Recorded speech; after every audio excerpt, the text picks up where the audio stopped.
My dear friends, we are here at Kumbhargaon near Bhigvan, 7 kilometers from Bhigvan, district Pune, Maharashtra, our India.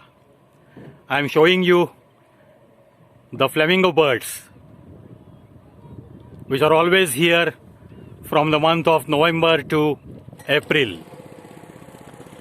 They used to come from Siberia, and it is very interesting thing.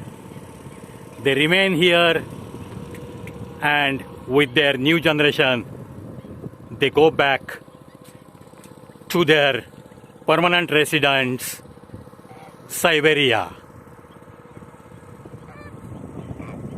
See,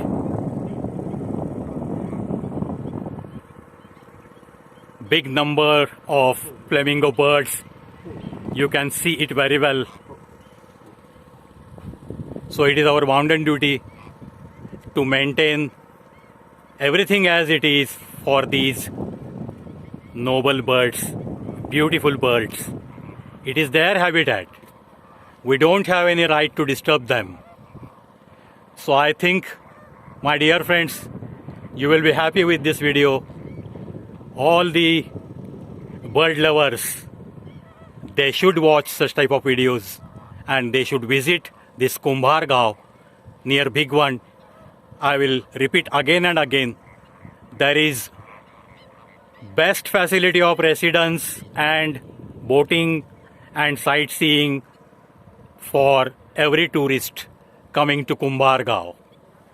So the main attraction is flamingo birds and all other type of birds which are coming here. So I must say thanks to the Maharashtra government to maintain such type of habitat since long back, and the flamingos are coming and coming.